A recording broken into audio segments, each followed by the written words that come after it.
Not every smiling face is a friend. Some are demons wearing the skin of someone you once trusted. There comes a time when the people closest to you begin to reveal who they really are, not through their words, but through their energy, their actions, and the way your soul reacts when they enter the room. This isn't about superstition. This is about spiritual warfare disguised as everyday relationships. You felt it. The heavy presence, the draining conversations, the unexplained anxiety after being around certain people. These aren't just toxic behaviors. Sometimes they are signs of something darker. If you've ever asked yourself, why does this person always leave me feeling worse? You may already be surrounded. In this message, we're not talking about ghosts, but spirits that live in people. Spirits that manipulate, confuse, and destroy from the inside out. Today, I'll give you 10 unshakable signs to spot demons hiding in friends and family before they take more than just your peace. There are people in your life who don't need to say a single harsh word or lift a finger to harm you. Just being in their presence drains your spirit like a leaking vessel, and you can't quite explain why. You walk into the room feeling fine, maybe even optimistic, but after spending time with them, your energy is gone, your mood has dropped, and your peace is disturbed. You try to justify it. Maybe they were just having a bad day. Maybe you're overreacting, but deep down, your soul knows something is off. These are the people who never seem to pour into you, but always need something from you. Your attention, your time, your sympathy, your energy. It's always about their problems, their drama, their chaos, and somehow you become their emotional dumping ground without consent. They offload their heaviness onto you, then leave you to carry it. But it's not just emotional exhaustion, it's spiritual. Your body can't see it, but your spirit can feel it. These are the kinds of people who wear the face of a friend or family member, but underneath, there's something darker, feeding off the light inside you. It's spiritual parasitism, and they are not always aware of what they're doing, but that doesn't make it any less dangerous. You have to stop asking if you're being too sensitive and start asking why your soul keeps sounding the alarm around certain people. That discomfort is a warning. Your energy is your currency, and not everyone deserves access to it. Start paying attention to how you feel after every interaction. Do you feel lighter or heavier, encouraged or anxious, whole or hollow? Demons don't always come screaming with red eyes and horns. Sometimes they show up with a smile, speak in calm tones, and call you family. But if every encounter leaves you more disconnected from your peace, your purpose, or your power, it's time to recognize that this isn't just a toxic relationship, it's spiritual sabotage. You don't need to fight them, argue with them, or try to fix them. You just need to walk away and reclaim your energy. Your spirit already knows what your mind is trying to deny. Not everyone around you is good for your soul, and some are feeding on it. Protect your peace. Guard your energy. Your life depends on it. They twist the truth to divide you, subtly, skillfully, and strategically, like a snake that coils around your relationships until the life is squeezed out of them. These people don't lie outright because that would be too obvious. Instead, they distort reality just enough to sow doubt in your mind and suspicion in your heart. They play with half-truths, out-of-context statements, and emotionally charged stories that paint others in a dark light, all while presenting themselves as the innocent observer or the concerned friend. Their weapon is suggestion. I don't want to say anything but. Or, maybe you should keep an eye on them. They don't seem trustworthy. Little phrases designed to create cracks in your trust, isolate you from people who actually care, and make themselves your sole emotional anchor. And once you begin to drift away from those who protect your spirit, you become vulnerable, dependent, and easier to manipulate. This is how demons operate. Not with obvious conflict, but with quiet confusion. They stir the pot just enough to trigger emotional reactions and then step back as chaos unfolds, pretending they had nothing to do with it. They know that if they can fracture your foundation, your support system, your circle, your clarity, they can influence your perception of reality. You'll start questioning the intentions of good people, believing lies over facts, and slowly adapting their narrative as your own. That is spiritual warfare disguised as conversation. And the most dangerous part? These people often appear deeply loyal, even loving. They tell you they have your back, that they're just being real or honest.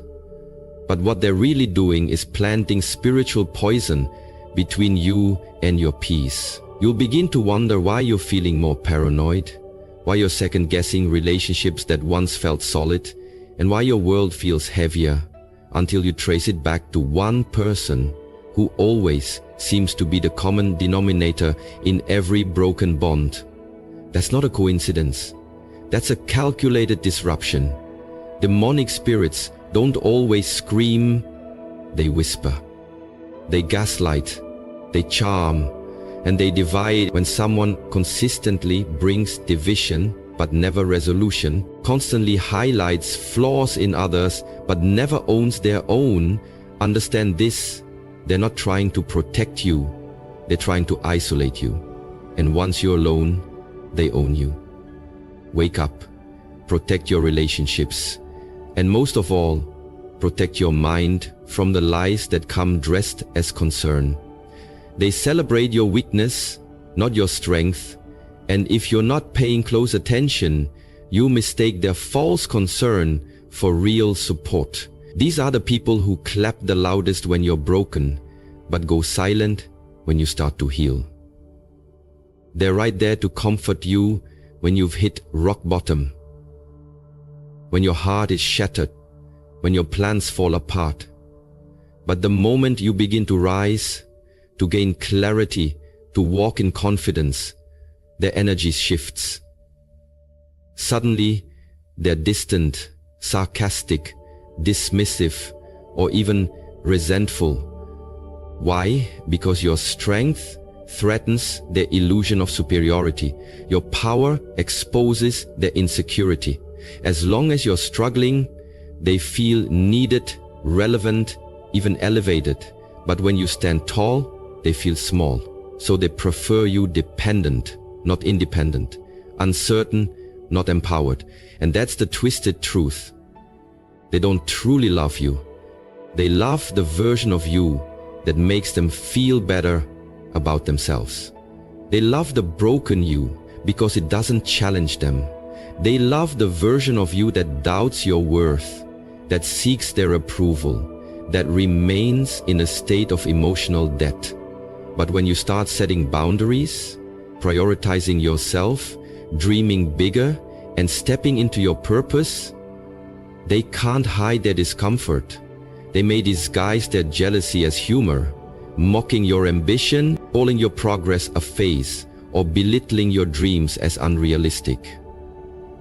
They'll say things like, "Don't forget where you came from," not out of love, but as a subtle reminder to shrink back down to the level they are comfortable with. Deep down, they don't want to see you win unless they're above you in the process. And that's how you know you're dealing with a spirit, not just a person. A spirit that fears light, that feeds on insecurity, and that celebrates failure as long as it keeps you tied to them. You need to watch how people respond not to your pain, but to your healing. Anyone who feels more connected to your weakness than your growth is not a friend. There is spiritual liability. Demons won't always try to destroy you with rage. Sometimes they'll destroy you with comfort. But comfort in your brokenness is not love, it's control. Stop confusing pity for loyalty. Pay attention to who supports your power, not just your pain. Because real love doesn't fear your strength, it fuels it. They disrespect boundaries repeatedly, not because they don't understand them, but because they believe the rules don't apply to them when it comes to you. These are the people who hear your no and treat it like a negotiation. You say you need space and they crowd it. You say you're busy and they demand your time. You set a limit and they take it as a challenge. This is not miscommunication, it's a spiritual trespass. When someone consistently steps over the lines you've drawn to protect your peace, your time, your energy, they are revealing a deeper truth. They don't value your autonomy, they value their access to you. And access without respect is exploitation. These individuals operate with a spirit of entitlement.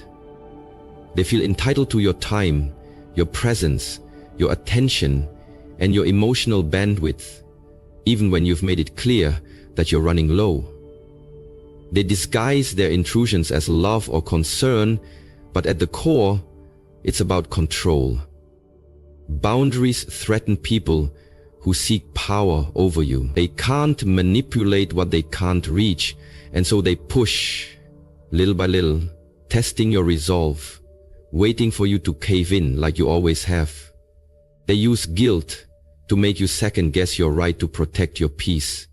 They'll say things like, "You've changed," or "You're being distant," when in reality, you've simply stopped allowing them to take from you without permission. And that's the thing about boundaries. They don't just protect your peace, they expose who never respected it in the first place. Anyone who reacts to your limits with anger, passive aggression, or emotional withdrawal is revealing that their connection to you was based on convenience, not mutual respect.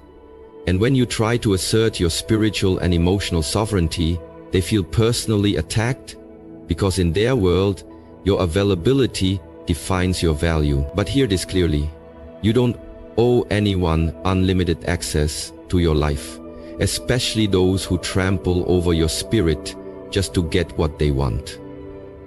Demonic energy doesn't always come with violence. Sometimes it comes with persistence. It wears you down, not with rage, but with constant boundary erosion until you feel powerless to say no. But your peace is sacred. Your time is finite. Your presence is a privilege, not a right. Start treating your boundaries like gates to your kingdom. Because not everyone deserves to enter, and the ones who try to break in are not friends, they are intruders. Guard your gates. They mimic you, then turn others against you. A calculated tactic masked in flattery but rooted in sabotage. These are the people who study your words, your habits, your style, your energy, every detail that makes you unique, and begin to copy it so precisely that at first it seems like admiration. They laugh like you, speak like you, dress like you, even adopt your values and interests, and you might think, wow, we're just alike. But what's actually happening is something far more sinister. They're wearing your identity like a costume, not because they want to honor you, but because they want to become you and eventually replace you. It starts subtly. They echo your phrases, mirror your ideas, post content that sounds eerily like your own. And while you're still trying to make sense of this imitation, they're already working behind your back, whispering doubts into the minds of others, casting shadows on your character, your intentions, your credibility.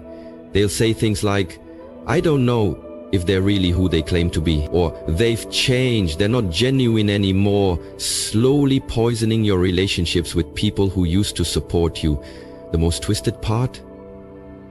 They use the version of you they copied as the benchmark and then position themselves as the real one while painting you as inauthentic.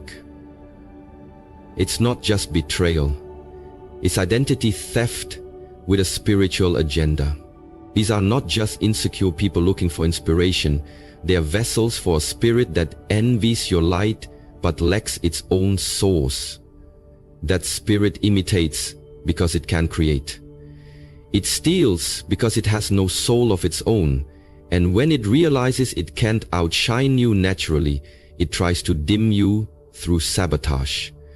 Suddenly, people around you are acting different, growing distant, believing things about you that don't reflect the truth, and you wonder why. The answer is that someone has weaponized your own essence to wage war against your character. This is psychological warfare wrapped in fake admiration.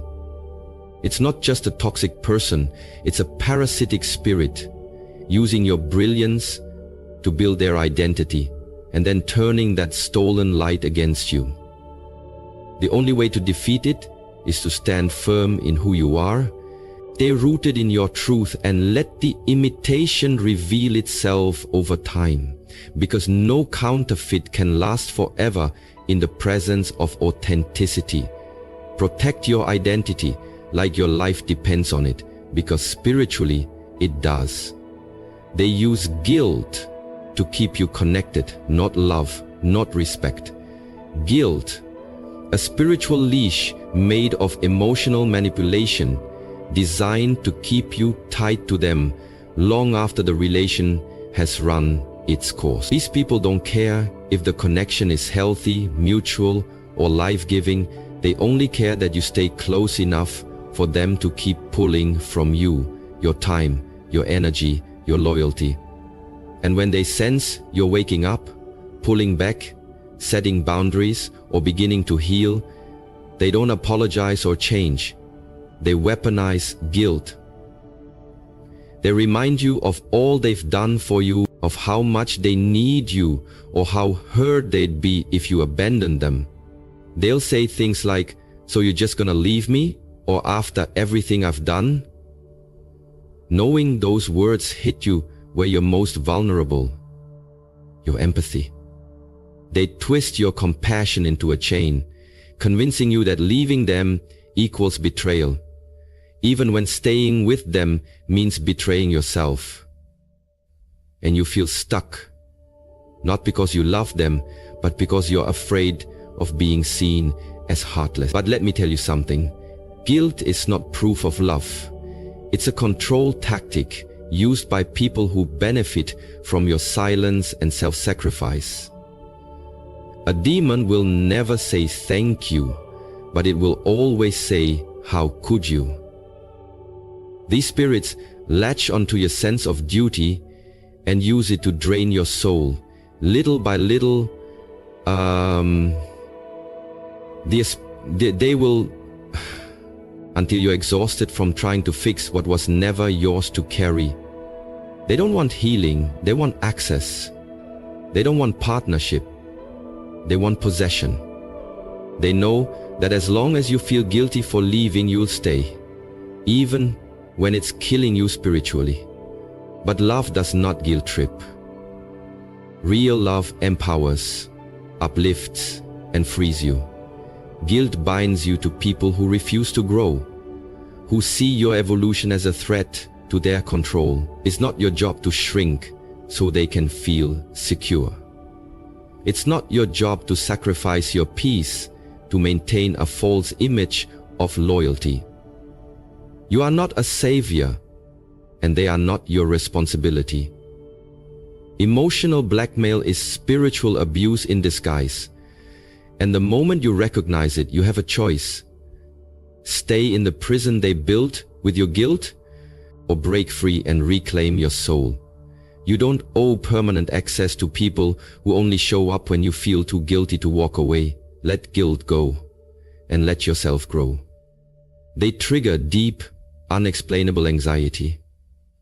Not through what they say outright, but through what your spirit senses beneath their presence. You could be in the same room with them and your heart starts racing, your stomach knots, your thoughts grow chaotic, and you can't figure out why, because nothing obvious is happening. They're smiling, maybe even laughing, acting normal, but your soul knows something is off. That's not paranoia, it's spiritual discernment. Your body is reacting to an unseen force, a vibration that disrupts your peace and stirs your nervous system without warning. This kind of anxiety doesn't come from conflict. It comes from misalignment with energy that is dark, deceptive, or draining. You might try to brush it off, blame yourself, or label it as overthinking, but your body is wiser than your logic. It knows when it's under spiritual attack, even when your mind hasn't caught up yet. These people often carry heavy, chaotic energy, cloaked in charm or familiarity. They say all the right things, but their aura is loud with unrest, envy, bitterness, or manipulation, and you feel it even when you can't name it. They may even make you question your worth without insulting you directly. You leave every interaction second-guessing yourself, rethinking your choices, or feeling like your inner light has dimmed. And that's how you know. They haven't just touched your mind, they've disturbed your spirit. Anxiety is often the first warning sign that you're sitting in the presence of someone whose energy is not for you. And if every time you're around them, you feel smaller, more confused, less grounded, that is not a healthy connection. It's a spiritual warning. These are the people who seem to be nice on the outside, but they carry unresolved demons that cling to them and search for open doors in you. When you feel this kind of anxiety, don't dismiss it. Investigate it. Who are you around? What shifts inside you when they speak, when they touch you, when they linger in your space? Peace doesn't lie, and neither does tension. Sometimes your anxiety isn't a symptom, it's a message. It's your spirit saying, you're not safe here. And when your spirit speaks, you must listen. Because protecting your peace isn't a luxury, it's a survival skill. Never apologize for removing yourself from what your soul knows is wrong, even when nothing visible seems broken. The unseen world is louder than you think. They laugh when you cry and cry when you shine, because your pain makes them feel powerful and your progress makes them feel invisible. These are the people who pretend to be close, who call themselves friends or family, but the truth is, they are only comfortable when you are beneath them, emotionally, mentally. When you are hurting, they act entertained, dismissive, or even amused. They may not laugh out loud, but there's a glint of satisfaction in their eyes, a smirk they try to hide, a casual shrug of your suffering, as if your brokenness affirms their superiority. They offer no real comfort, just shallow sympathy or cruel jokes disguised as tough love. But let the tables turn. Let healing hit your life. Let your glow return.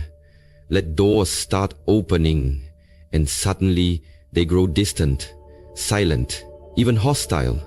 They begin to withdraw support, downplay your victories, or find a way to make your success about them. You'll hear things like, "You've changed," or "Don't let it go to your head." Or worse, they'll try to twist your joy into arrogance to make themselves feel better. These are not just jealous people. They are spiritual adversaries, cloaked in familiarity. Your elevation exposes their stagnation. Your light makes their darkness uncomfortable. And the problem isn't that you're doing too much. It's that you're doing what they never had the courage or discipline to do. Deep down, they don't hate you.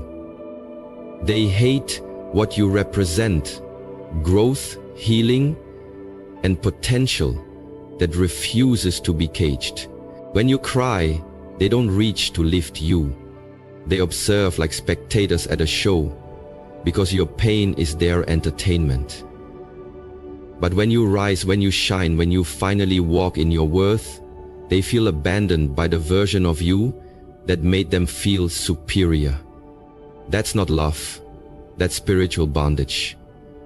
These people were never meant to walk with you into your becoming. They were only assigned to witness whether you'd stay stuck to keep them comfortable. And once you outgrow the identity that served their ego, they mourn not your absence, but their loss of control. Pay attention to who claps when you win and who suddenly disappears. Because true love doesn't laugh at your pain or cry at your progress. It celebrates your healing and stands tall beside your greatness, not beneath it. Let those who can't handle your shine stay in the shadows where they belong. They hate the name of God, truth, or light.